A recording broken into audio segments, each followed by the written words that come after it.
Monday. This very long letter will probably end in being so dull that it will not be worth reading, but when everything is fresh to me, it is easy to describe.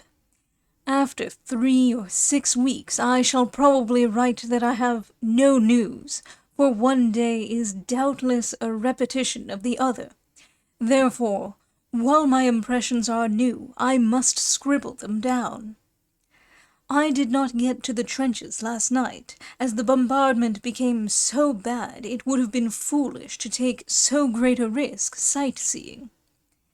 If we had had to go to get wounded, it would have been different. I stood in the road opposite the little house I live in and watched the Germans bombard X. It was rather like a stage scene or a colored picture show. X is a little valley town with the conventional church steeple about 2½ kilometers as the crow flies from Pont-à-Mousson.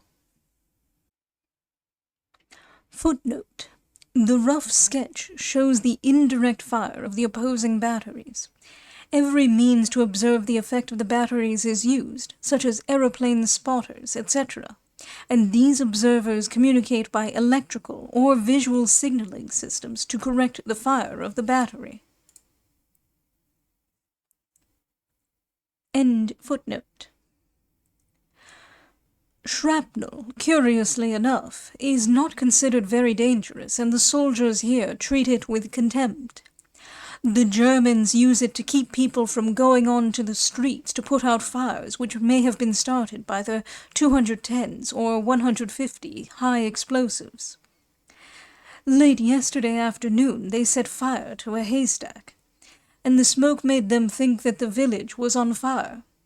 So they sent about 100 shrapnel, one after the other, over it, and it was most interesting to see the flash in the sky, then a white cotton wool effect, and finally the sound of explosion. The French behind A immediately opened fire, and the music began. It lasted about an hour, but as none of our men were wounded, we did not have to go up there. After dinner, 3 of us went for a little walk along the Moselle. One can see the Germans about 1,000 meters away on the hills, and as you walk along the banks of the river, they can see you distinctly, but they don't bother to fire, which is kind of them. We sat down and watched 2 soldiers fishing, and I took a photo of them, as I thought it so amusing for people to fish under the direct and easy rifle shot of the Boches. We then went and talked to a lot of soldiers about to return to the trenches. They are all nice to us, and it would make an American proud if he could see how the American boys here are respected and loved. One officer was very indignant because those dirty Boches had actually thrown 5 shells into his trench yesterday. As he wandered off muttering, "I will show them! Les cochons! Les cochons! Cochons!" Rather sleepily, I thought. I couldn't help remembering the dormouse in Alice in Wonderland. It appeared that at the particular line of trenches where he was, they had agreed only to fire at each other with rifles. In several places here, the trenches are only 15 or 20 meters apart, and the French and Germans are on quite good terms. They exchange tobacco for wine and paper for cigarettes, and then return and shoot at each other quite merrily. About Christmas or February, I am told, by soldiers who were then here, they used to walk into each other's trenches and exchange stories, etc. But now they have become méchants.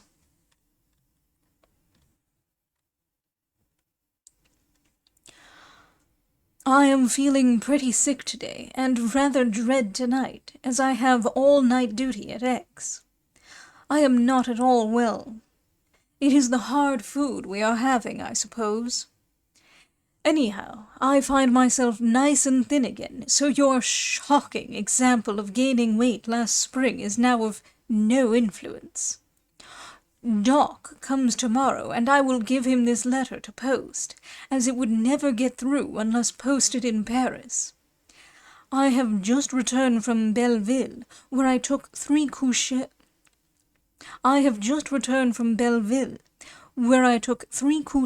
and 2 assis. One of the couchés was raving, and he yelled and shrieked the whole 17 kilometers. It was horrible. When I arrived at Belleville, where they are put on a train and sent to a base hospital, I found that in his agony he had torn off his clothes and broken the hangers of the stretcher, so it was a wonder he did not completely fall on the 2 men below. Our cars are packed like this. I do not know what could be worse than having a poor, peaceful peasant who, forced to fight, and after perhaps months of agonizing trench life, badly wounded, shrieks with pain and misery as you try to avoid the many bad bumps in the road. We expect a big attack today, and we have evacuated all the ex-hospitals. It looks, too, as if they were preparing for many wounded. Any kind of news will be greatly appreciated. If you do not hear very regularly from me, remember it will be because work is too heavy.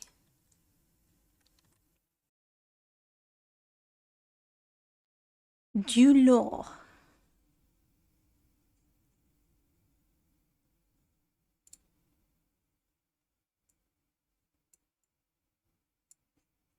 Fishing within rifle range of the Boches. Let's keep on. Thursday. Doc has not yet arrived. He was expected Tuesday, so I am afraid you won't have heard from me this week, as he will miss the mail. I am sitting at the window of my bedroom, with the sun streaming through on the table, and can imagine myself at Beauport, or the bungalow. But every 3 or 4 minutes, boom, and then bang, boom, the Germans firing on Montauville, and the French replying. As I sit here, I can see the smoke rising from the village, and I wonder if either of our ambulances which are on duty there have been hurt. Doc may come tonight, and if he does so, I shall make him come to X tomorrow, as it is my day's duty there, and he will have some excitement. On my right I can see, about 1,000 meters away, the German trenches. It is strange to sit at a window and be in such a position, and yet be writing a letter as though we were all together again in Gloucester. I have been very sick, but today I am better again, and am very grateful for my recovery. Yesterday I discovered that the main backspring of my car was broken, and I had to replace it. Imagine me on my back all day, working like a madman to get the job done in time for duty last night. I managed it all right, however, and so feel myself quite a mechanic. My old bus has a horrid habit of running forward when I crank it. I think I have more dread of cranking my car than of a German obus. Last night I went into the square to see the civilians leave.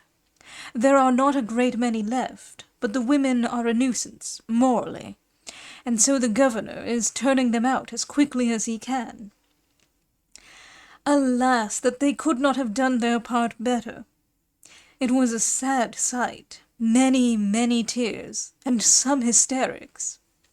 The governor, a splendid old colonel, came up and talked with us. There were 4 of us, and was eager to hear when America was to join the Allies. He quite spoils us all, and anything we want he sees we have, if it is possible. Last night it was amusing to see his indignation when he learned that we were paid as ordinary poilus, a familiar term of endearment when referring to the unshaven men in the trenches. A sou a day. We don't draw the pay. He gallantly declared that we should all rank as sub-lieutenants and should be compensated as such, for he added, "You brave boys do as much as any soldier at the front and take as much risk." I like the French gallantry and sincerity. One meets it everywhere. The officers all salute us, and the poilus all cheer, smile, and "Vive l'Amérique," etc., and I feel that the work of the section is real. I have rarely met a happier lot of fellows, and all so good-natured and generous. You never hear a hard word. All work for the good cause, and as efficiency is unity, we try to be efficient. I wish you could see this dear old garrison town with its poplars and bridge and church and the lazy Moselle slowly creeping along to quieter and happier places. Here and there are fallen houses, and often gaps in the walls, and torn up trees. The house next to us has been hit and looks like this, with piles of stone and brick all over the road. I always try to talk with the soldiers. My French is improving, but still rotten, and I find they have become fatalists. Some of the regiments here have been filled up several times, and I hear that 35,000 French have been killed in the Bois-le-Prêtre. Every day great shells or hand grenades fall into the trenches, and many a poor peasant or higher caste of Frenchman is called away. I took 3 wounded to the hospital this morning from X, after they had only been in the trenches 20 minutes, having come straight from the home base. They talked so hopelessly about their chance of life. An old chap asked me yesterday if I would like a German rifle. Well, rather, said I. He promised he would bring it to me at 7 o'clock, unless an obus hit him. He did not come, poor fellow. But perhaps he forgot his promise. I hope so. Pont-à-Mousson, June 25th.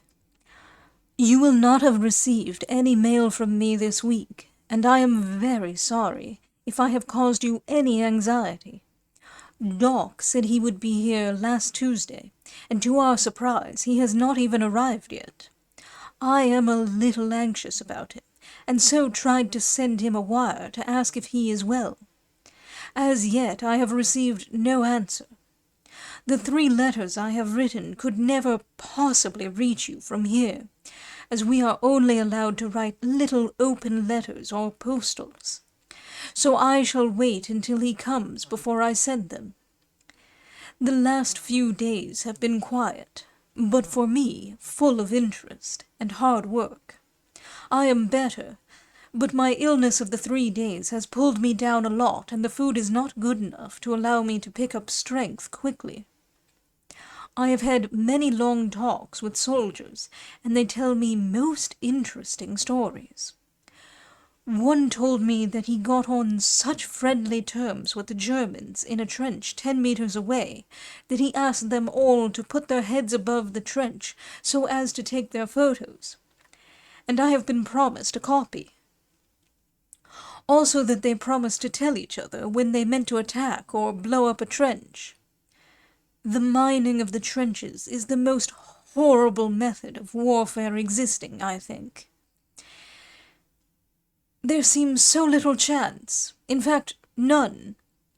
The worst implement of destruction for the trench livers is the new kind of projectile called a torpille, a sort of torpedo. It is fired from about 400 meters and is noiseless, very large and terribly destructive. Nearly all of the poor fellows we take to the hospital have been sautés by a mine, or hit by a torpille. The French have developed a projectile of the same sort, and neither side has had them more than 6 weeks. It has a kind of tail to its head, see sketch, and is shot from a sort of small gun.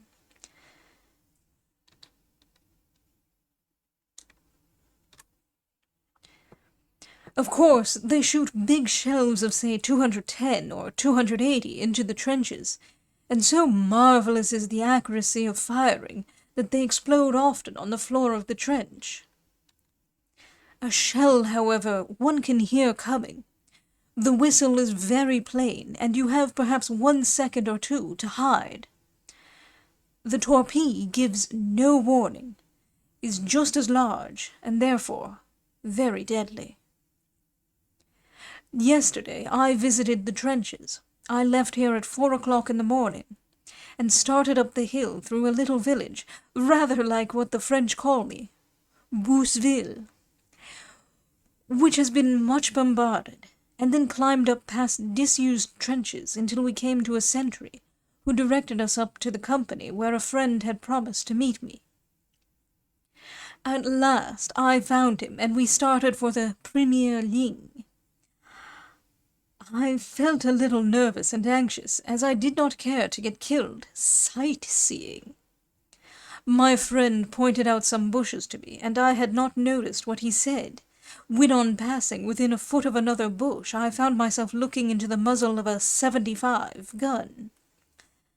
For some distance every inch seemed full of great guns and little guns, all so cleverly hidden that it would seem impossible to know they were there. At last we came to a hill and were told by a sentry that we could not pass that way, for some reason or other.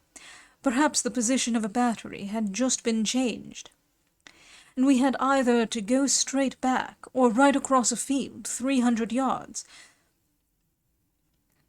And we had either to go straight back or right across a field 300 yards wide in full view of the Germans, 350 meters away. Said my friend, "Oh, I think they are eating now. Let's risk it. They never fire while food is about." So, somewhat against human nature, I assented, and we slowly trudged across the open. I confess I was relieved when we reached the shady wood. Still mounting up, we passed hundreds and hundreds of blue-coated soldiers returning from their night vigil in the trenches. And then the noise and chatter of men and birds seemed to die away, and I could hear little else but the crack of some twig one of us walked on, or the occasional bang of a rifle. This deadly silence, it was really quite awe-inspiring. This deadly silence, it was really quite awe-inspiring, continued as we passed silent groups of soldiers sipping coffee, tea, or soup. Then we took 3 or 4 steps down and henceforth walked in trenches. Winding, curving, zigzag we went, no trench being more than 5 meters straight.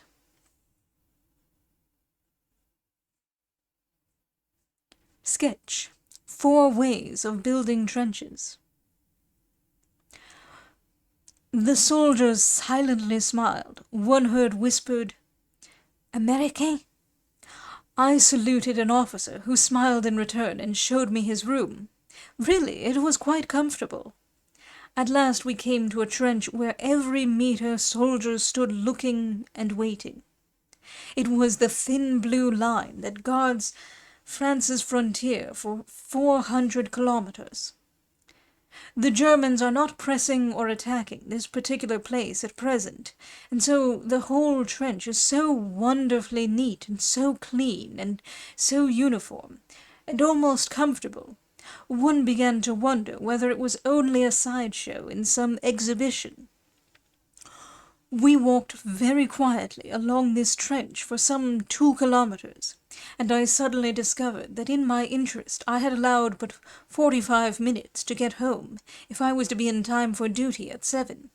So I made a hasty retreat and arrived back at barracks just in time.